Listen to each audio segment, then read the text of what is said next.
The Black Hills rise out of the Great Plains of South Dakota like something that arrived from elsewhere and never quite became part of the surrounding landscape. From a distance, flying west on a clear day, you see the plains first, brown and ochre and immense, running to every horizon, and then you see the hills appear, dark and abrupt, an island of ponderosa pine and granite in shadow, standing up from the grassland as though pushed from below.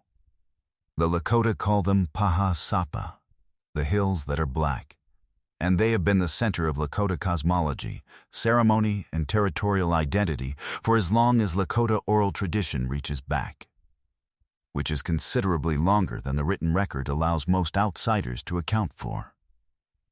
The hills are not simply a homeland in the geographic sense.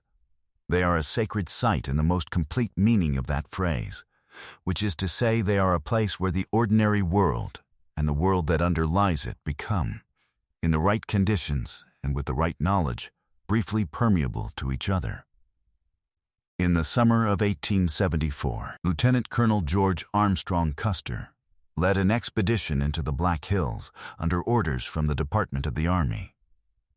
The expedition's stated purpose was military reconnaissance. Its actual purpose was widely understood: to assess the hills for the presence of gold, because the Northern Pacific Railroad needed capital, and the federal government needed the railroad, and both of them needed a reason to extinguish Lakota territorial rights to land that the 1868 Fort Laramie Treaty had guaranteed the Lakota would keep forever. Custer's geologist found gold. The news was released to the press. The press published it. And within months, prospectors were moving into Paha Sapa in numbers that the Army variously attempted to restrain, and then quietly declined to continue restraining. By 1876, the United States had manufactured sufficient legal and military pretext to declare the treaty void, which is not how treaties work in law, but is how they worked in practice on the northern plains in the final decades of the 19th century. The Black Hills were taken. The Lakota have been contesting that taking ever since. In 1980, the Supreme Court of the United States ruled that the taking had been illegal and awarded compensation of $106 million. The Lakota refused the money. They want the land. The money, which has accumulated compound interest in a federal trust account for more than 4 decades, has grown to more than $1 billion. It remains uncollected. All of this is context for what a government ethnologist named Thomas Witherall wrote in his field journals in the late summer and early autumn of 1896. Because without understanding what the Black Hills represented to both parties in the decades surrounding that moment, what Witherall was told and what he chose to do with it cannot be properly understood. He was there as part of a Bureau of American Ethnology project to document Lakota cultural practices, ceremonial traditions, and, in the language of his institutional mandate, the folklore and mythology of the Northern Plains tribes. The Bureau's framing of indigenous knowledge as mythology was neither accidental nor innocent. It was a classification system that served specific purposes, chief among them the purpose of placing that knowledge in a category that did not compete with the scientific knowledge the Bureau itself produced. Mythology doesn't need to be taken seriously. Science does. The Bureau knew which kind of knowledge it was in the business of generating, and it organized the knowledge it encountered accordingly. Witherall spent 3 months in the vicinity of the Pine Ridge Agency, which had been established after the Wounded Knee Massacre of 1890, an event that was 6 years in the past when he arrived and that had not receded from the consciousness of the people he was asking to speak with. This matters because it shapes the conversations Witherall describes in his journals with a quality that official ethnological reports of this period rarely acknowledge. The people speaking to him had reasons to withhold, to misdirect, to give only what could be safely given to a man who represented a government that had, 6 years prior, killed 300 of their relatives at a creek in the winter. Witherall appears to have understood this, at least partially. His journals have a self-awareness about their own limits that his official bureau reports do not, and this disparity between what he wrote for the record and what he wrote for himself is where the most interesting material lives. The man Witherall called in his journals by the translated name Turning Hawk. Whether this corresponded to the actual Lakota name or was a convenient rendering he had settled on for note-taking purposes is unclear, was an elder at Pine Ridge who had agreed to speak with him about the hills and their history. Their meetings took place over several weeks, mediated by an interpreter whose competence Witherall described as adequate, and whose willingness Witherall noted seemed to vary depending on the subject under discussion. Certain things, the interpreter told Witherall directly on at least 2 occasions, were not things he was prepared to translate. This is itself a kind of information, and Witherall, to his credit, recorded these refusals rather than eliding them. There was also, in Turning Hawk's initial reluctance to speak at all, something that Witherall's journal addressed with unusual directness for a government document of any kind. The elder had watched the hills be taken. He had watched the ceremony of treaty-making be performed, and then set aside when it became inconvenient. He had watched Wounded Knee. He was now watching a man from the same government that had presided over all of this arrive with a notebook and a pencil and a mandate to record the traditions of a people that the same government's policies were actively working to dissolve. Witherall wrote that he understood Turning Hawk's willingness to speak at all as a choice, not an obligation, not the compliance of a subject with an authority, but a decision made for reasons Witherall believed he was not fully privy to. He described feeling that he was being given something, and that the nature of the gift was being determined not by his questions, but by the elder's own assessment of what was appropriate to pass on and to whom. What Turning Hawk was willing to describe, through the interpreter's selective relay, concerned the interior of the Black Hills, not the surface geography, not the peaks and streams and valleys that government surveyors had been mapping for 2 decades, but what lay beneath. The Lakota understanding of the hills, as Witherall recorded it across multiple sessions, included a detailed conceptual map of a subterranean landscape that had its own geography, its own inhabitants, and its own relationship to the world above it. This is not unusual in indigenous cosmologies broadly. Many traditions describe layered worlds, with the surface world understood as one stratum among several. But what Turning Hawk described was unusually specific in certain respects, and those specificities are what Witherall kept returning to in his private notes.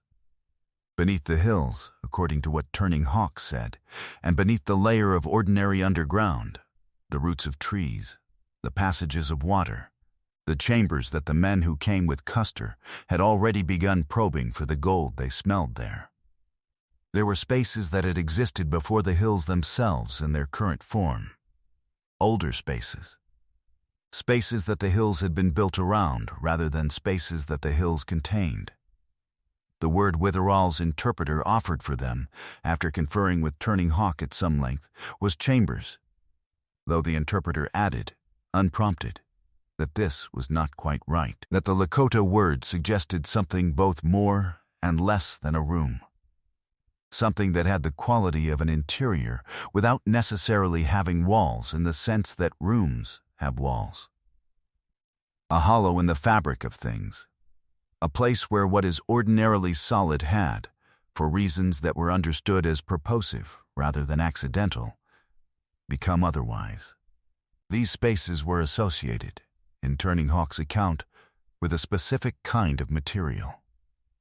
The interpreter's English word for it was crystal, offered after another of those extended Lakota consultations between the 2 men that Witherall described as resembling, in miniature, a council, a weighing of options, a consideration of consequences, a decision arrived at collectively even when only 2 people were involved.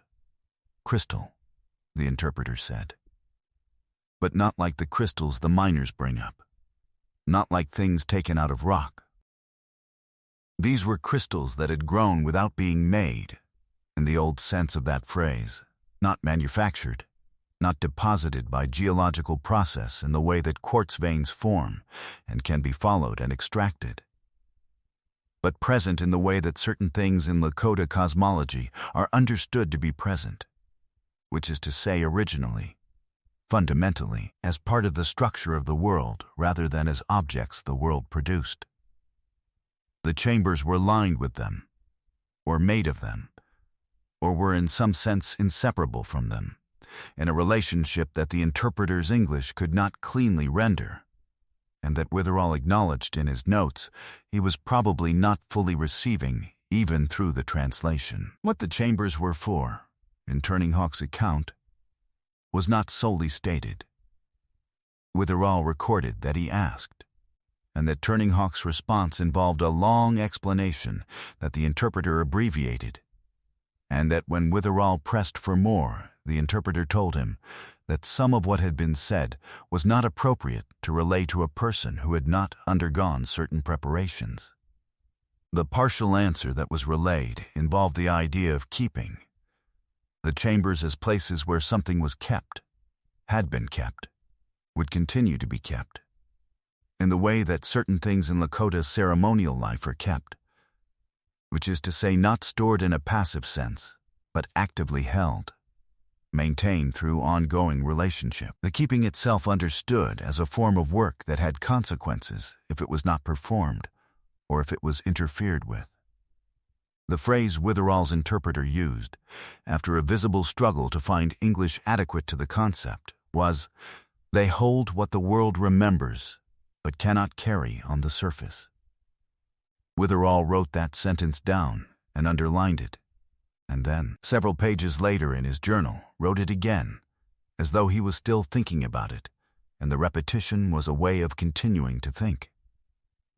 The geological history of the Black Hills makes Turning Hawk's description of original chambers more interesting than it might otherwise be, because the hills are genuinely and dramatically old in ways that the surface does not always communicate. The granite core of the Black Hills, the Harney Peak granite, which includes what is now Harney Peak, the highest point in South Dakota, is among the oldest exposed rock in North America, dating to approximately 1.7 billion years before the present. The sedimentary limestone formations surrounding that granite core are themselves ancient, laid down in shallow seas that covered the region during the Cambrian and Ordovician periods hundreds of millions of years ago.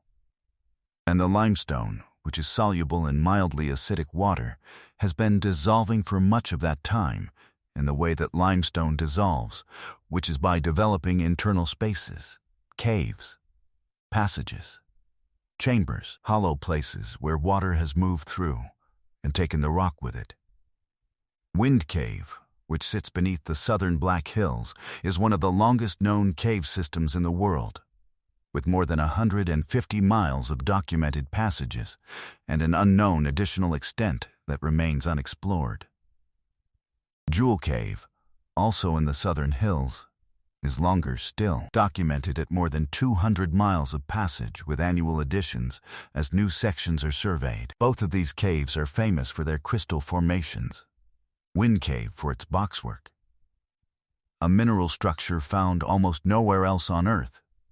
Jewel Cave for the calcite crystals that give it its name. Formations that in some sections cover every surface of every passage and chamber in a layer of translucent mineral growth that changes the quality of light in rooms that have not seen light until the arrival of human explorers for millions of years. Neither Wind Cave nor Jewel Cave was known to the scientific and public record in 1896 in the way they are known now. Wind Cave was only formally entered by non-Lakota explorers in 1881, and Jewel Cave was not discovered by non-Lakota people until 1900.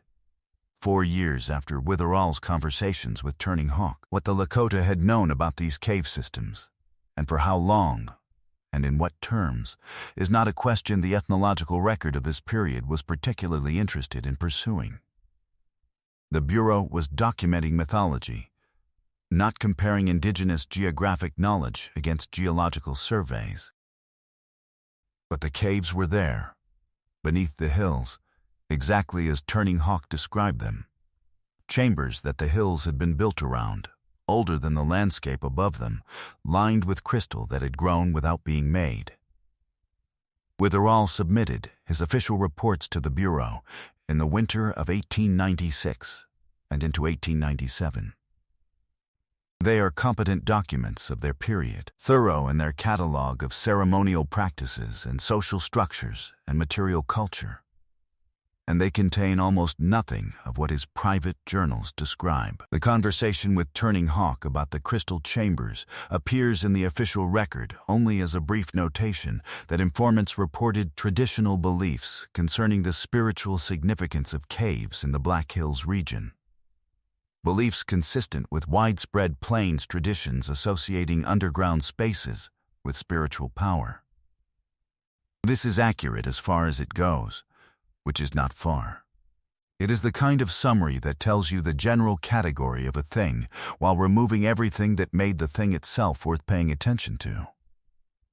The private journals were donated to a university archive by Witherall's family in 1951, 30 years after his death, and were catalogued but not substantially studied for several decades afterward. A historian working on Bureau ethnology in the 1990s cited them briefly, noting the discrepancy between the official reports and the private notes, and attributing this discrepancy to the period's systematic undervaluing of indigenous cosmological knowledge. This is correct, and it is also incomplete, because the discrepancy in Witherall's case feels less like institutional pressure and more like personal uncertainty.